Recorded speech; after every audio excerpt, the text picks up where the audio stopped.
Hello and welcome to this video about how you are going to be graded in your science class. So in science, I use something called standards-based grading.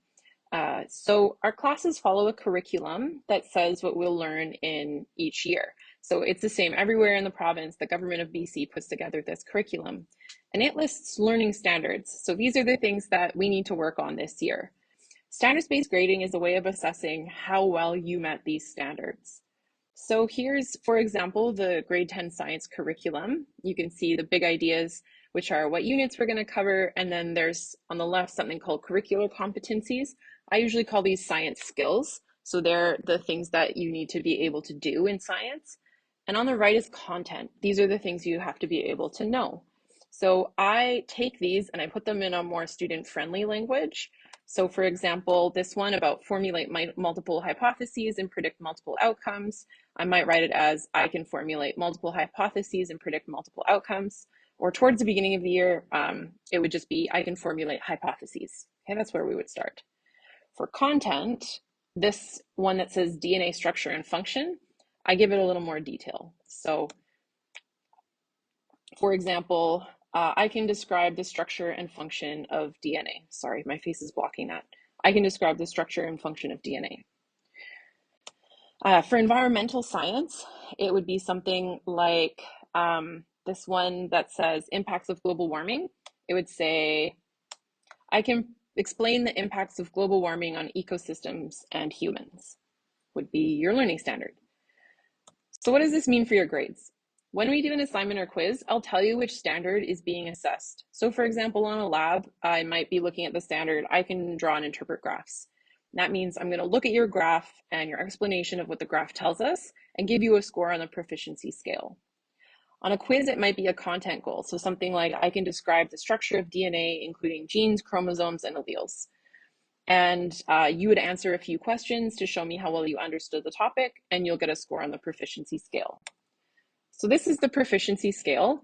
If you are showing an initial understanding of the concepts or you need a lot of support to show them, you would be in the beginning level. Developing is, I can see that you're starting to understand it. You've got it partially right. Applying is you're showing me a complete understanding of the concepts and competencies. You might be making a few mistakes still, or you might need a little reminder from me to do it. And then extending is showing a sophisticated understanding of the concepts and competencies relevant to the expected learning. So in extending, I'm looking for, I would put tougher questions to see if you're really getting it on a more sophisticated level. It means you're able to make connections between what you're learning and maybe something you learned last year or something in your life. And I'm also, the farther up the scale you go, I'm seeing more consistency, so you're getting it right more often, and also independence, so you can do it without reminders from me. We'll keep track of these you're going to have a portfolio of your work in class. It's going to just be a folder that you put all your assessments in. I'm also going to keep a record online. MyEd is just not that good for keeping track of standards, so we're going to use a program called SmartMark, which I'm going to show you in class and get you signed up for. And then as we go through the course, you're going to get a few opportunities for each standard. So what this means is that your early attempts won't penalize you. The first time you try something, if you get a developing, that developing is not going to bring your mark down later, because you're going to get more than one chance to do things. And your grades are going to be determined by averaging your most recent attempts. So hopefully as you do more practice, you get better at something, that is the proficiency that you're going to get. There's also opportunities for reassessment. So during each unit, you have a few chances to show your knowledge. So I might give you an in-class assignment or a quiz or a test or a mastery check. And if at the end of the unit, you're still not happy with your grade after those multiple different tries, you can still ask me for a reassessment. So a re-quiz, or even just being able to do a question over on a test. So what you're going to do is identify the standard you want to try again, and then you and I will make a study plan for how you can improve, and we'll set a date for a redo.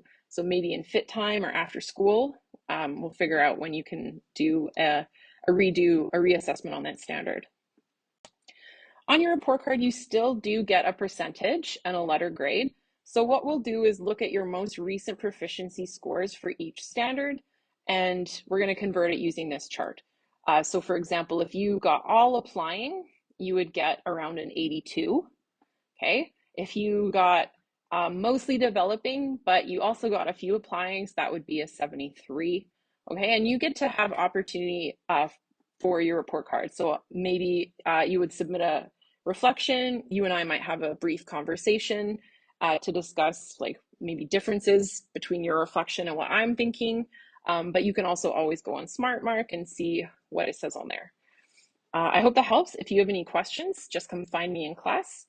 It's time to move on to the next item on your to-do list.